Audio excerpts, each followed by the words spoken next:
India news की team को coverage से रोक दिया है। कैमरा तोड़ने तक की धमकी आसाराम के समर्थकों की ओर से दी गई है।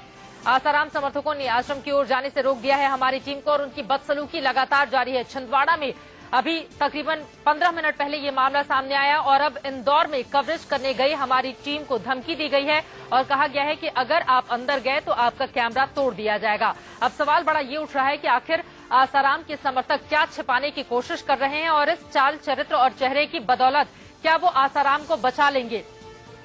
एहतियाब शेख हमारे संवाददाता जुड़ चुके हैं ज्यादा जानकारी लेकर। एहतियाब, क्या कुछ हुआ है इंदौर में, बताइए जरा। चित्रा में बता दूं कि जहां तक हम लोगों की तरफ से कवायद की जा रही थी कि वहां के विजुअल्स बनाने थे और हम लोग आश्रम के पास में पहुंचे हैं तो आश्रम की ओर जो जाने वाली रोड है वहीं पर वो तथाकथित जो कहे जाते हैं सेवक है उन लोगों ने हमें रोका है। हमें कैमरा खोलने से रोका गया है और जहां तक बात की जाती है हमारी गाड़ी को आगे नहीं बढ़ने दिया गया। संख्या उन लोगों की काफी थी, अगर हम आगे बढ़ने की कोशिश करते तो निश्चित रूप से कुछ न कुछ बवाल होने की संभावना बन रही थी। और चित्रा, अभी भी हम लोग यहाँ मौजूद हैं, हम कोशिश कर रहे हैं कि वह विजुअल्स बनाने की कोशिश की जाए लेकिन हमें आगे नहीं बढ़ने दिया जा रहा है।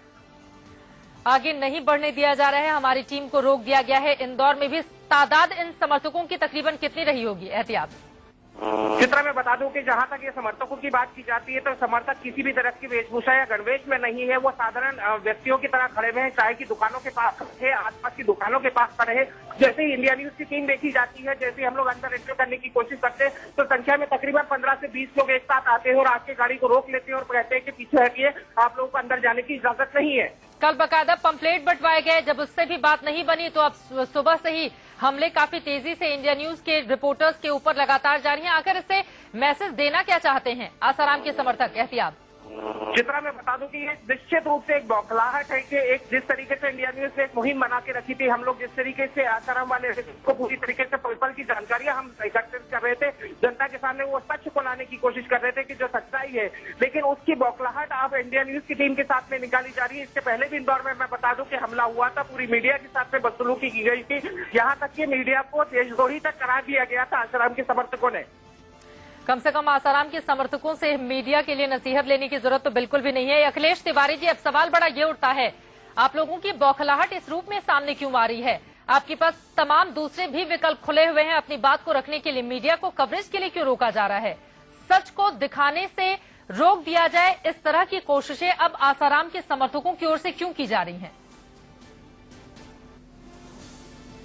देखिए मैडम, लोकतंत्र की चौथा स्तंभ प्रेस है। प्रेस पर हमला कोई भी इजाजत नहीं देता है, लेकिन प्रेस के लोगों को भी अपने मर्यादा का पालन करते हुए जो सच दृश्य है उसको दिखाएं, उस पर जनता की आपत्ति नहीं होती।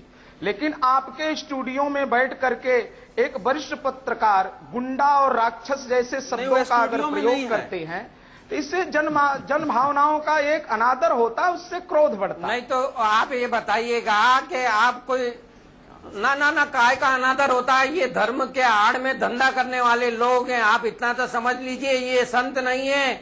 आज इनके पास में इनकी गुंडा विंग होती है, इनके पास में इनकी लीगल विंग होती है, इनके पास में इनकी पब्लिसिटी की विंग होती है। ये किताबें बेचते हैं, ये दवाइयां बेचते हैं, ये धर्म की आड़ में क्या नहीं कर रहे हैं? आप इसको किस तरीके से संत कह रहे हैं, मेरे को तो ये समझ में नहीं आ रहा।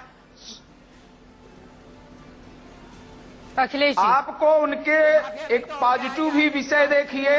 आज जो जनता या लोग समर्थन कर रहे हैं, सोनी जी जरा कृपा करके सुनिए, आज अगर उनका लोग समर्थन करते हैं तो उन्होंने करोड़ों हिंदुओं का धर्मांतरण से रोका है, गौ हत्या के विरोध में सरकार तक उन्होंने आंदोलन किया है, और हिंदू आस्था किस प्रकार से बढ़े हलो को उन्होंने हरिओम में बदला। इस प्रकार से कई पॉजिटिव भी विषय उनसे जुड़ा हुआ है। अखिलेश जी, ये भी जोड़ लीजिए ना कि अरबों की जमीन पर कब्जा करके रखे हुए हैं आसाराम, इसको क्यों भूल जाते हैं आप? और ये भी जोड़िए ना कि बच्चे की मौत हो जाती है, काले जादू काले टोने का आरोप लगता है और उस पर आसाराम कुछ भी नहीं कहते। आज उसके आड़ में आज अरबों रुपए की संपत्ति आपने एकत्रित करना है, संपत्ति पे आप लोगों ने कब्जे किए हैं, जीतू तो आप इसको क्या करेंगे? उन्हीं के पास सारा ज्ञान है बाकी यहाँ सब जो बैठे हुए हैं ये सारे लोग आसाराम के समर्थक हो गए, भड़क हो ज्ञान गए। आपके पास में, ज्ञान आप उनके पास जो है वही सच है, तो आप उन्हीं को बोलने दो, उनको तो आप टोकते नहीं हो। बेचारे जब अपनी बात रखते हैं तो उनको टोक देती है। अखिलेश जी जो तमाम बातें जोड़ रहे हैं उसके साथ ये भी बताए ना कि धर्म की आड़ में अरबों की संपत्ति भी बनाई है आसाराम ने, इस बात को वो क्यों नकारते हैं? तौर पे करना है। चलिए जी, अब वो बोल रहे हैं तो उनको भी आप बोलने नहीं दो, किसी को आप बोलने नहीं देंगे, ऐसे बहस नहीं होती है। बेचारे को बोलने तो दीजिए। करने से कोई रोकता नहीं। जिस प्रकार से मेरी बात सुनिए, जिस प्रकार से पुलिस, अभी पुलिस भी बोल रही है कि मुझे धमकी मिल रही है। अब ये कितना हास्यास्पद है। अगर पुलिस को धमकी मिलती है तो उसके लिए उसी के पास में कापी और कलम है, वो FIR दर्ज नहीं करती क्यों? इसीलिए वो जेल गए हैं। मीडिया में मैं आपको बता दूं अखिलेश जी, ये बातें तब सामने आई थी जब जेल हो चुकी थी आसाराम को। सारा न्याय तंत्र खुला हुआ है। रविंद्र जी इस बारे में भी दिलचस्प बात बताना सुनिए चाहता हूं मेरी बात कि जब मैंने झारखंड मुक्ति मोर्चा रिश्वत कांड का केस दायर किया तो अदालत ने मुझसे पूछा कि आपको सिक्योरिटी की जरूरत है। मैंने कहा मुझे सिक्योरिटी की वकील जरूरत साहब नहीं हमारे है। साथ स्टूडियो में है, जरा सुन लेते हैं। पार्टी का नाम ले रहे हैं। जब मैंने झारखंड मुक्ति मोर्चा रिश्वत कांड का केस नरसिम्हा राव के खिलाफ दिल्ली उच्च न्यायालय में दायर किया तो तब के जो न्यायाधीश थे YK सब्बरवाल और DK जैन, उन्होंने मुझसे पूछा कि आपको सिक्योरिटी की जरूरत है। मैंने कहा मुझे सिक्योरिटी की जरूरत नहीं है। फिर उन्होंने पूछा किसी को सिक्योरिटी की जरूरत है, तो CBI के जो DIG थे, CBI के जो SP थे, CBI के जो DSP थे, उन्होंने कहा जी हमारी जान को खतरा है, हमें सिक्योरिटी की जरूरत है। तो दिल्ली उच्च न्यायालय के आदेश पर उन सबको 4-4 सिक्योरिटी वाले दिए गए।